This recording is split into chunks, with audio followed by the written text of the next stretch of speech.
ഞാനിവിടെ വന്ന് petition file ചെയ്ത കാര്യം ഒരുപക്ഷെ എൻ്റെ ഭർത്താവ് അറിയുമായിരിക്കും. കോടതിയിൽ കേസ് നീട്ടിക്കൊണ്ടുപോകാൻ എനിക്ക് താല്പര്യമില്ല.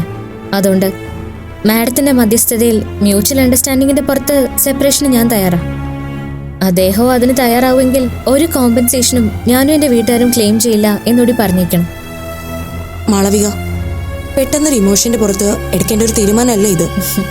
മാഡം, ഞാൻ പറഞ്ഞല്ലോ, പെട്ടെന്നൊരു ഇമോഷന്റെ പുറത്തെടുത്ത തീരുമാനമല്ല ഇത്. വളരെ ആലോചിച്ച് തന്നെയാണ് ഞാൻ ഇങ്ങനൊരു തീരുമാനം എടുത്തത്. മാളവികയുടെ വീട്ടുകാർ ഇതിനെ അനുകൂലിക്കുന്നുണ്ടോ? ഉറപ്പായിട്ടും. എന്റെ വീട്ടുകാർക്കും 100 വട്ടം സമ്മത. ഓക്കെ, എന്നാ നമുക്കിത് പ്രൊസീഡ് ചെയ്യാം. Thank you madam. Fair draft post ചെയ്തിട്ട് ഞാൻ മാളവികയെ അറിയിക്കാം. Okay madam.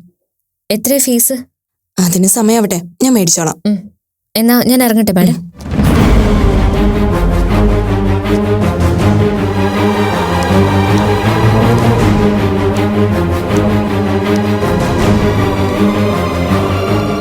അലീന, ഇതൊക്കെ ഇങ്ങനെയായി തീരുന്ന് ഞാൻ അന്നേ തന്നെ വോൺ ചെയ്തതല്ലേ.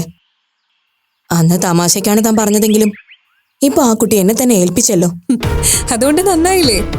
കേസിന്റെ ഡെവലപ്മെന്റ്സ് ഉണ്ടാവുമെന്ന് എനിക്ക് ലൈവായിട്ട് തന്നെ അറിയാലോ.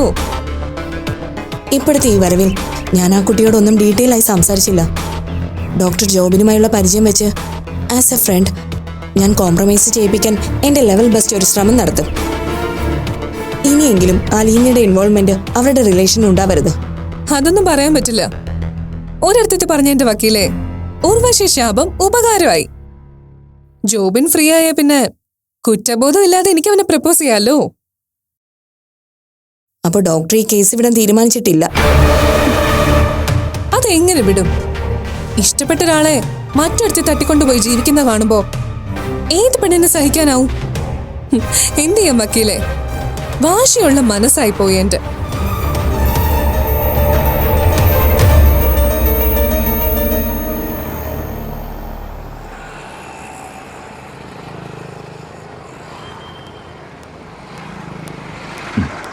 അതെ, റൂമൊന്ന് ക്ലീൻ ചെയ്യാൻ പറയണം. ഓക്കെ സാർ, ക്ലീൻ ചെയ്തേക്കാം. ഞാനിന്ന് വരുമ്പോൾ കുറച്ച് താമസിക്കും. ഓക്കെ സാർ, ശരി.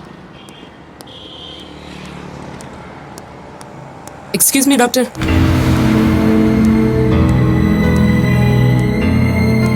ഡോക്ടർ ഇപ്പൊ എവിടെയാണോ താമസം? അതെ.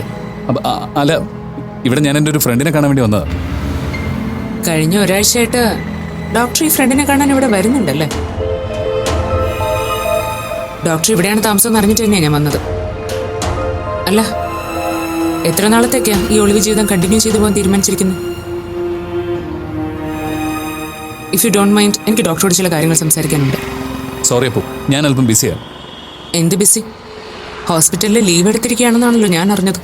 അപ്പോൾ എന്തിനാ ആവശ്യമില്ലാത്ത കാര്യങ്ങളൊക്കെ അന്വേഷിക്കുന്നത്? ഡോക്ടറെ സംബന്ധിച്ച് ഇത് ആവശ്യമില്ലാത്തതായിരിക്കും, പക്ഷെ എന്നെ സംബന്ധിച്ച് ഇത് ആവശ്യമുള്ള കാര്യങ്ങളാ. അപ്പോൾ എങ്ങനെയാ? എനിക്ക് ഡോക്ടറോട് കുറച്ച് സംസാരിക്കാനുണ്ട്. എനിക്ക് ആരോടൊന്നും പറയാനുമില്ല, കേൾക്കാനും. അപ്പു ഇനി എന്നെ തേടി ഇവിടെ വരരുത്.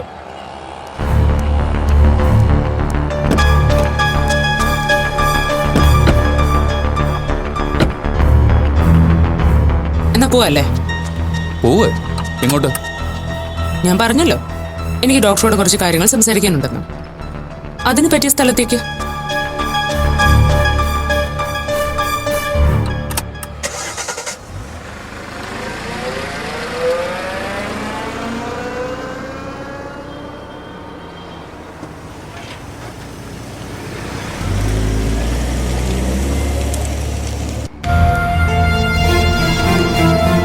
ക്ഷമിക്കണം, മാളുവിന് വേണ്ടി വാദിക്കാനൊന്നുമല്ല ഞാൻ ഡോക്ടറെ ഇവിടേക്ക് കൂട്ടിക്കൊണ്ടു വന്നത്. അവൾക്ക് നിങ്ങളുടെ ഒരു പരിഗണനയും ഇപ്പം ആവശ്യമില്ല. പിന്നെ എന്തിനാണ് ഞാൻ ഡോക്ടറുടെ പേഴ്സണൽ വിഷയത്തിൽ ഇൻവോൾവ് ആവുന്നതെന്ന് തോന്നുന്നുണ്ടാവും. അതെന്തിനാന്ന് വെച്ചാൽ ചില കാര്യങ്ങൾക്ക് എനിക്കൊരു ക്ലാരിറ്റി വേണം ഡോക്ടർ. അതുകൊണ്ട് അപ്പു ജീവിതത്തിൽ ഏറ്റവും അധികം സ്നേഹിക്കുന്നത് ആരെയാണെന്ന് ചോദിച്ചാൽ അതിനന്നും ഇന്നും ഒറ്റ ഉത്തരമേ ഉള്ളൂ, മാളുവിനെ തന്നെയാണ്. അതേത് സെൻസിലാണ് നിങ്ങൾ മനസ്സിലാക്കിയിരിക്കുന്നതെന്ന് എനിക്കറിയില്ല, അറിയാൻ താല്പര്യമില്ല. അരുൺ ഭാസ്കർ എന്ന സീനിയർ സ്റ്റുഡൻ്റ് ആയിരുന്നു എൻ്റെ അറിവിൽ അവൾ ആദ്യമായി പ്രപ്പോസ് ചെയ്ത ആള്. അയാൾ ആളത്ര ശരിയല്ലെന്ന് തോന്നിയതുകൊണ്ട് തന്നെ തുടക്കത്തിൽ ഞാനത് മുടക്കി. മാളുവിൻ്റെ വീട്ടുകാർക്കൊക്കെ അതിലാദ്യം എന്നോട് അമർഷം തോന്നിയിരുന്നു. പക്ഷേ ഞാനായിരുന്നു ശരിയെന്ന് അവർക്ക് പിന്നീട് ബോധ്യമായി. അങ്ങനെ ഇരിക്കുക ഡെയ്സി ആൻറ്റി ഡോക്ടറും ഞങ്ങളുടെ ജീവിതത്തിലോട്ട് കടന്നു വന്നത്. ഡോക്ടറെ സ്നേഹിച്ചു തുടങ്ങിയതിന് പിന്നിൽ ഞങ്ങൾക്ക് രണ്ടുപേർക്കും അറിയുന്ന മറ്റൊരു കാരണം കൂടിയുണ്ട്. അതെന്താണെന്ന് ഇപ്പം ഞാൻ ഡോക്ടറോട് പറയുന്നില്ല. ഈ കഥയുടെ ക്ലൈമാക്സ് എന്താണെന്ന് അറിയട്ടെ, എന്നിട്ട് പറയാം. പക്ഷെ അതിനു മുമ്പ് ഡോക്ടറിൽ നിന്ന് എനിക്ക് ചില കാര്യങ്ങൾ അറിയാനുണ്ട്. ചോദിക്കാലോ അല്ലേ?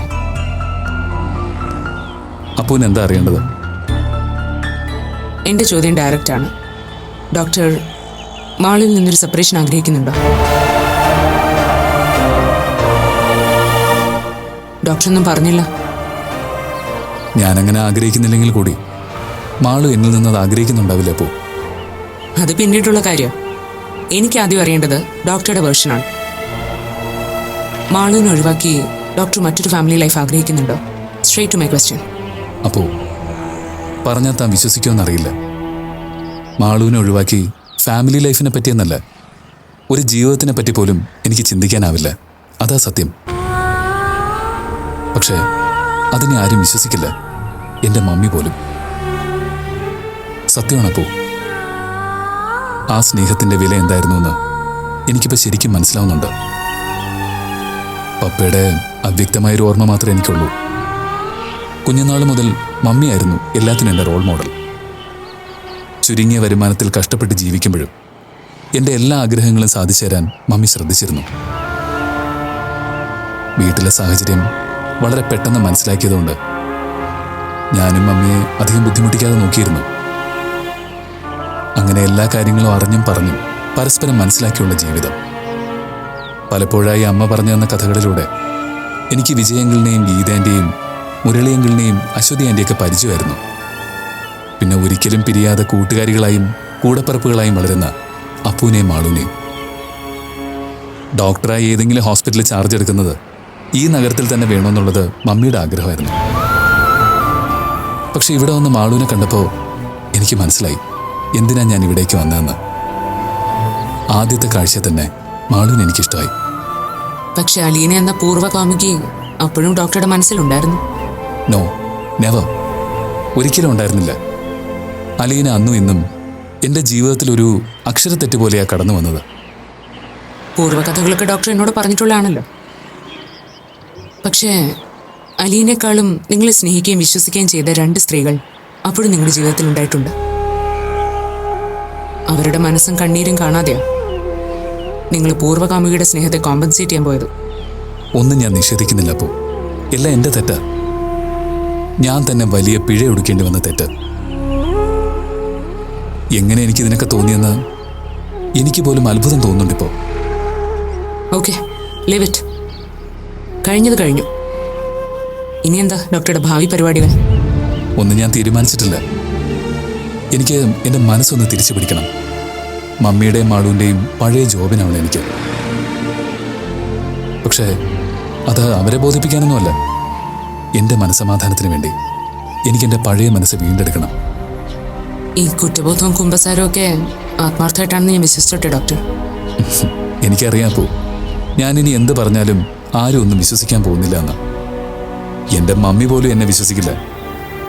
അതിലപ്പുറം ആരുടെയും കാര്യം പറയണ്ടല്ലോ. ശരി, തൽക്കാലം ഞാൻ ഡോക്ടറെ വിശ്വസിക്കുന്നു. ഈ കാര്യത്തിൽ എന്തെങ്കിലും ചെയ്യാൻ പറ്റുമെന്ന് ഞാനും നോക്കട്ടെ. വേണ്ടപ്പോ, എനിക്ക് വേണ്ടി അപ്പോൾ ആരോടും ഒരു റെക്കമെൻഡേഷനും പോണ്ട. എല്ലാവരും എന്നെ വെറുത്തോട്ടെ. മമ്മിയും മാളുവും മുരളിയങ്ങളും എല്ലാവരും വെറുത്തോട്ടെ. പരാതിയില്ല ആരോടും. ഞാൻ പൊയ്ക്കോട്ടെ. അപ്പോൾ എന്നെ ഡ്രോപ്പ് ചെയ്യണോ? വേണ്ട, ഞാൻ പോയിക്കോളാം.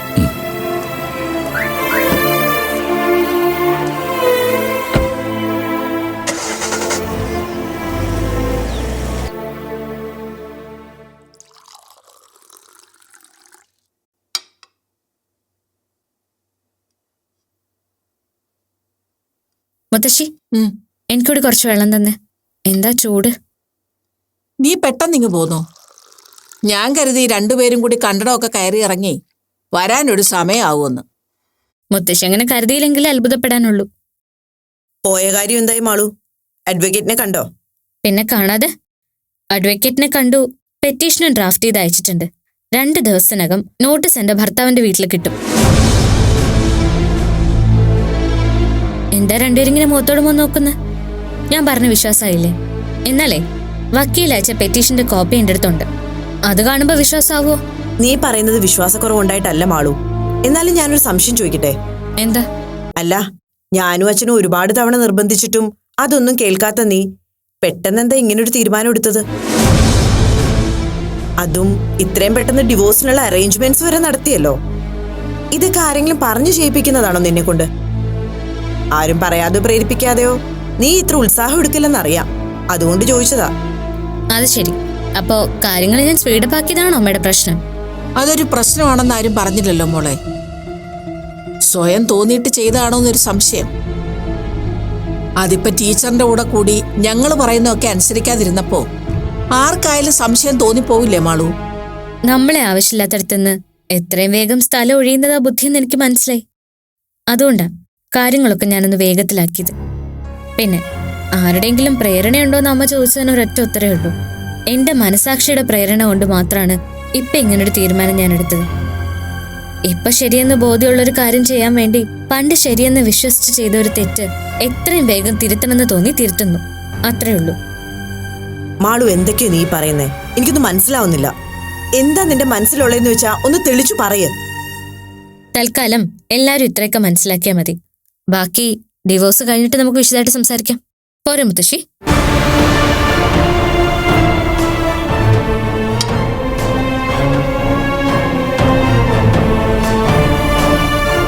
ഞാൻ പറഞ്ഞില്ലേ അശ്വതി, അവൾ എന്തോ മനസ്സിൽ കണക്കൂട്ടി തന്നെയാ ഇതിനൊക്കെ ഇറങ്ങി പുറപ്പെട്ടിരിക്കുന്നത്. എല്ലാവരും ഒന്ന് കരുതിയിരിക്കുന്നത് നല്ലതാ.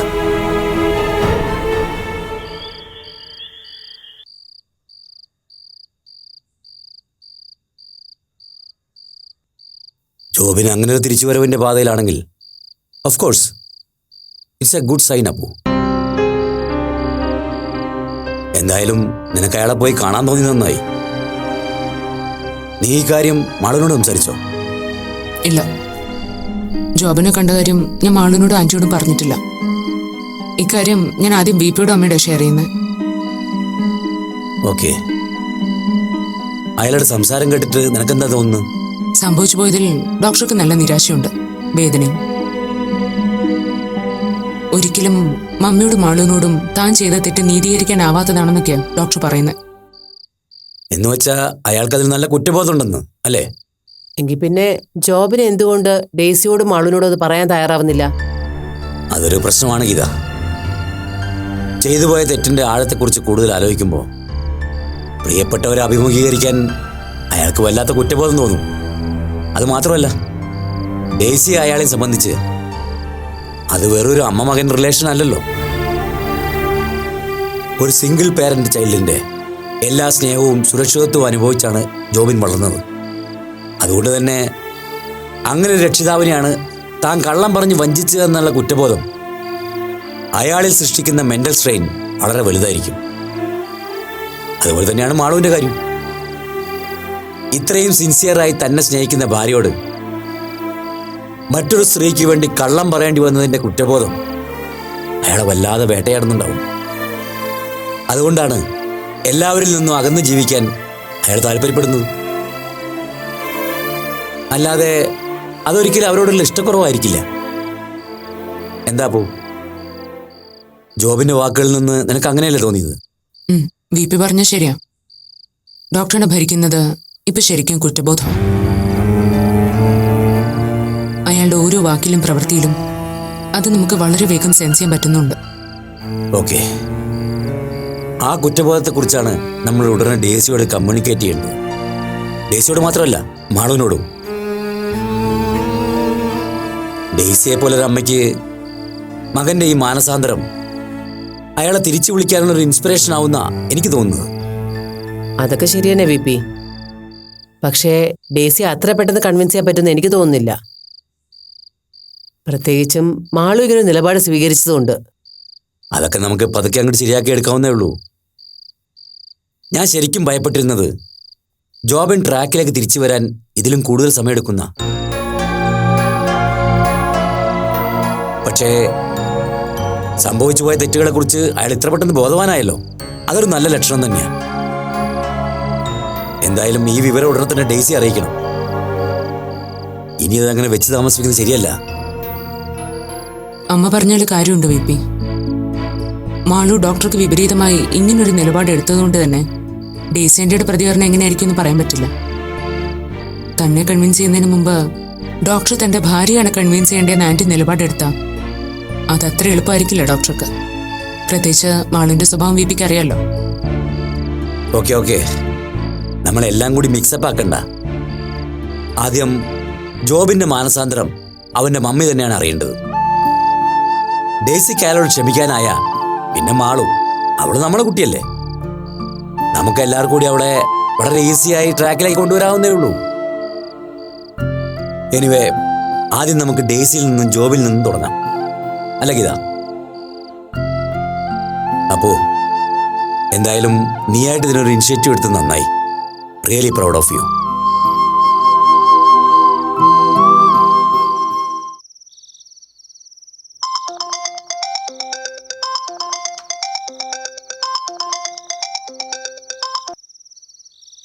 Hello aunty. മാളു, നീ എവിടെയാ? വീട്ടിലാണോ? അതെ ആൻറ്റി, ഞാനിവിടെ ഉണ്ട്. അല്ല, നീ ഇന്ന് തന്നെ മടങ്ങി വരുമെന്ന് പറഞ്ഞിട്ടാണല്ലോ പോയത്. കാണാഞ്ഞിട്ട് വിളിച്ചതാ. ആൻറ്റി, അത് പിന്നെ ഞാൻ ഇന്നിവിടെ സ്റ്റേ ആണെന്ന് വിചാരിച്ചു. ഇന്നത്തേക്ക് മാത്രം അവിടെ നിൽക്കാനാണോ അതോ ഇനി അങ്ങോട്ട് അവിടെ തന്നെ നിൽക്കാനാണോ ഉദ്ദേശം?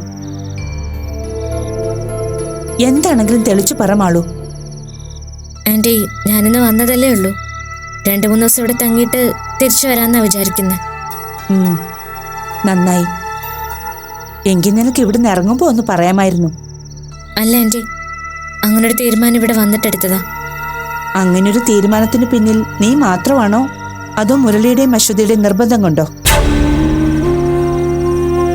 എന്താ നീ ഒന്നും മിണ്ടാത്തെ? ഒന്നുമില്ല ആൻറ്റി, ഈ തീരുമാനം എൻ്റേത് മാത്രം. ഞാൻ അങ്ങോട്ട് വരാം. 2-3 ദിവസം കഴിയട്ടെ. ശരി.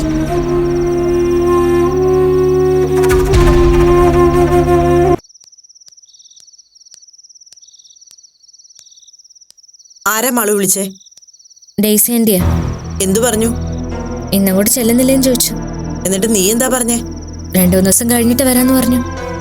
മാളു, ഞാൻ സീരിയസ് ആയിട്ടൊരു കാര്യം ചോദിക്കട്ടെ. ഡിവോഴ്സിന്റെ കാര്യം സീരിയസ് ആയിട്ട് തന്നെ പറഞ്ഞാണോ? അമ്മയ്ക്ക് അങ്ങനെ തോന്നിയില്ലേ?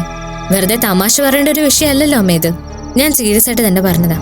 ഇനി ഇവിടെ ഉള്ളവർക്ക് അത് തമാശയായിട്ട് തോന്നിയെങ്കിൽ അത് എന്റെ കുഴപ്പം കൊണ്ടൊന്നുമല്ല.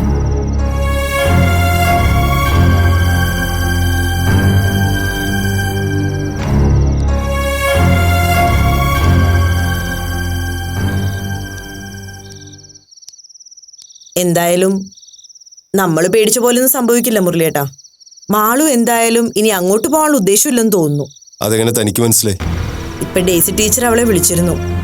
2-3 ദിവസം കഴിഞ്ഞ് വരാമെന്ന് പറഞ്ഞൂന്ന്. അവളുടെ പറച്ചിൽ കേട്ടപ്പോ തിരികെ പോവാൻ അവള് തീരുമാനിച്ചിട്ടില്ലെന്ന് തോന്നുന്നു. അതേതായാലും നന്നായി. അല്ലെങ്കിലും ഇനി അവളെ അങ്ങോട്ട് വിടുന്ന പ്രശ്നമില്ല. ഏതായാലും ആ തീരുമാനം അവളായിട്ട് എടുത്തതുകൊണ്ട് നമുക്കിനി തലവേദനയില്ല. ഒരു കാര്യത്തില് എനിക്ക് നല്ല സംശയമുണ്ട്. മാളു ഇത്ര പെട്ടെന്ന് ഇത്ര അഡമന്റ് ആയിട്ടുള്ള ഒരു തീരുമാനം എടുക്കണമെങ്കിൽ അതിന്റെ പിന്നില് കാര്യമായി എന്തോ സംഭവിച്ചിട്ടില്ലേ? അതെന്താണെന്നാ താൻ സംശയിക്കുന്നത്? ഒന്നെങ്കിൽ തന്നെ ഇനി പ്രതീക്ഷിക്കണ്ടെന്ന് ജോബിന് അവളെ വിളിച്ച് ഇൻഫോം ചെയ്തിട്ടുണ്ടാവും. അല്ലെങ്കിൽ അത് ഉറപ്പിക്കുന്ന പോലെ എന്തോ ഒന്ന് അവളുടെ കണ്ണിപ്പെട്ടിട്ടുണ്ടാവും. ഡിവോഴ്സിന് അവളായിട്ട് എടുക്കുന്ന ഇനിഷ്യേറ്റീവ് കാണുമ്പോ എനിക്ക് സംശയമില്ലാതില്ല. ജോബിന്റെ കാര്യം ഡേസി ടീച്ചർ ഒന്നും വിട്ടു പറയുന്നില്ലല്ലോ. അവൻ വരണമെങ്കിൽ വരട്ടെ എന്നുള്ള ലൈനിലാണല്ലോ ഇപ്പോഴും അവര്. ഇനിയിപ്പോ അവൻ വരികയോ വരാതിരിക്കുകയോ എന്തു വേണേലും ആവട്ടെ സ്ഥിതി. മാളുമായിട്ട് തന്നെ ആ റിലേഷൻ സൈൻ ഓഫ് ചെയ്യാൻ തീരുമാനിച്ച സ്ഥിതിക്ക് ഇനി നമ്മൾ അവിടെ കൂടെ നിൽക്കാം, അത്രേ ഉള്ളൂ. അമ്മ ഇപ്പോഴും അവളുടെ ഭാവി കാര്യങ്ങളൊക്കെ തീരുമാനിച്ചുകൊണ്ടിരിക്കുക. ഇപ്പൊ അവളായിട്ട് തന്നെ മുൻകൈ എടുത്ത് ഡിവോഴ്സിന് ശ്രമിക്കുന്നുണ്ട്. അമിതാവേശം കാണിച്ച് അവളുടെ മനസ്സ് മടിപ്പിക്കരുതെന്ന് താൻ അമ്മയോടൊന്ന് പറഞ്ഞേക്കണം. മുരളിയേട്ടനും തോന്നുന്നുണ്ടോ ഞാനത് പറയാതിരിക്കുമെന്ന്? പക്ഷെ ആര് കേൾക്കാനാ? കഴിവതും മാളൂനെ ഒന്നും അറിയിക്കാതെ നോക്കിയാൽ മതി. ഞാൻ അതല്ല ആലോചിക്കുന്നത്. ഒന്നും നമ്മളോട് ഡിസ്കസ് ചെയ്യാതെ തനിച്ച് ചെയ്യുന്നത് വേറെ എന്തെങ്കിലും മനസ്സിൽ കണ്ടിട്ടാണോന്നാ. വേറെന്ത് മനസ്സ് കാണാനാ? ചിലപ്പോ ജോബിനുള്ള വാശി കാണും. ജോബിനോടുള്ള വാശി നമ്മളോട് കാണിക്കേണ്ട കാര്യമില്ലല്ലോ. എന്റെ സംശയം അപ്പുമായിട്ട് ചേർന്ന് എന്തൊക്കെയോ പ്ലാൻ ചെയ്യുന്നുണ്ടെന്നാ.